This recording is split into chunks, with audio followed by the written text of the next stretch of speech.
Hello viewers, welcome back again to Godfrey Mumbi Academy. So let's answer this electricity question that came in 2024 science paper 1 internal or school certificate.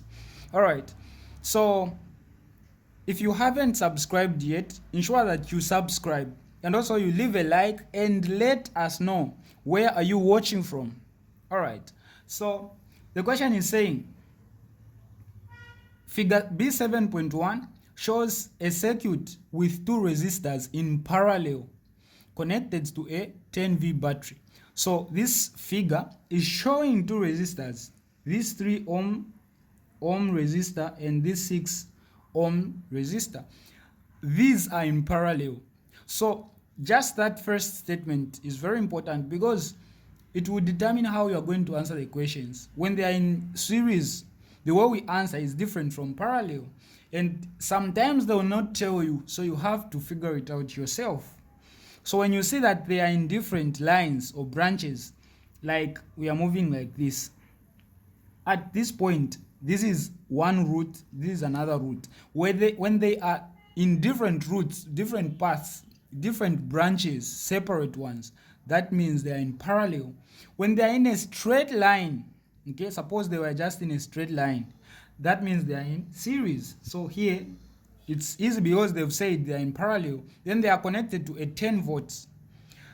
Okay, now the first question is saying, what is the effective resistance offered in the circuit? So you see why I said it's important to know. They are asking the effective resistance. When they say effective, they are saying the total resistance.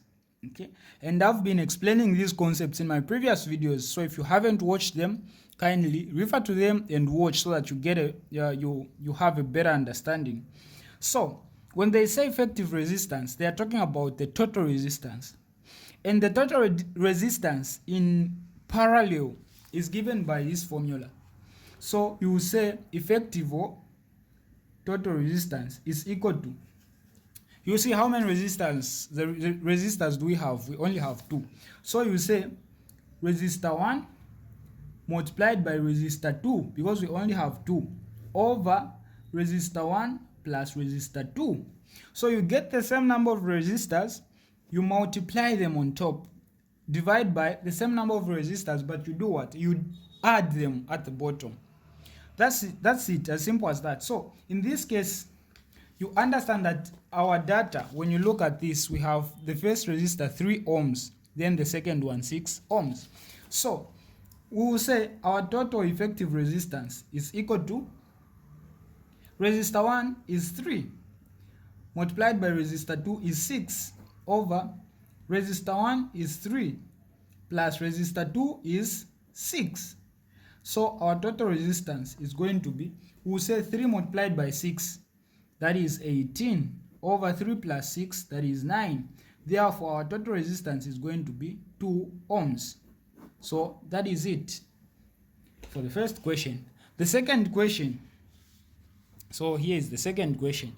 Calculate the current flowing from the battery. The current flowing from the battery means total current, okay? Because the battery is providing total energy, it is the source of energy.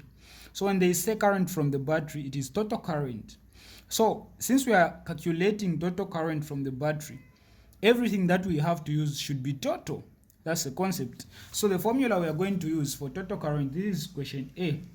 Question B, for total current, we will use Ohm's law, okay, which is voltage or potential difference is equal to current multiplied by resistance. So this is voltage or potential difference, this is current multiplied by resistance. Since we are looking for current, we can make it the subject of the formula by dividing this R so that it cancels, so that we remain with I here, which is going to be V over R. Okay, so this is the formula. So our current is going to be this volt. It is given in the question as what? 10. Okay, so here we'll say 10 volts, then over the R now is the total resistance of these two, meaning it is this answer we found. So if this answer was wrong, even this one will be wrong. So here we'll say over 2, and our current is going to be 5 amperes, capital letter A. Those are the SI units of current. Amperes, capital letter A. So that is it for the second question, 2 marks. The last question, 2 marks. All these questions are 2 marks each. Determine the charge flowing through the battery in 1 minute. Okay, determine the charge. Whoa, this is a very good question. So charge, this is C. When they say charge, it is given by current multiplied by time. So that is a formula that we use. Very important to know. Charge is equal to current multiplied by time. So in symbols, the symbol for charge is capital Q, which is equal to current capital I multiplied by time small letter t. Okay, time you shouldn't use capital T because capital T is period and time is small letter t. Alright, so charge, that's the one they are looking for, is equal to, they are saying charge through the battery. When they say the battery, even here they say the battery, I said when they say the battery, it's total. So even this one, so through the battery, current, it is this current we found through the battery, okay, because this current they asked through the battery. So charge is equal to current 5 multiplied by time. They've given us that 1 minute. Now one concept which is very important, when you are calculating charge, time should always be in seconds, okay?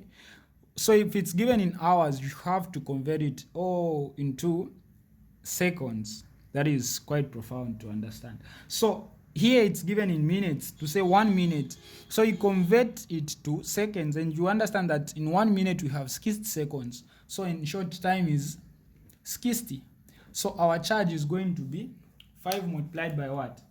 By 60. So this is physics and you have the calculator. So 5 times 60 is 300. So capital C, column. So these are the SI units of what? Of charge. And this is it for this question. Hope you've gotten the concept. Stay blessed and don't forget to subscribe. This is Godfrey Mumbi Academy.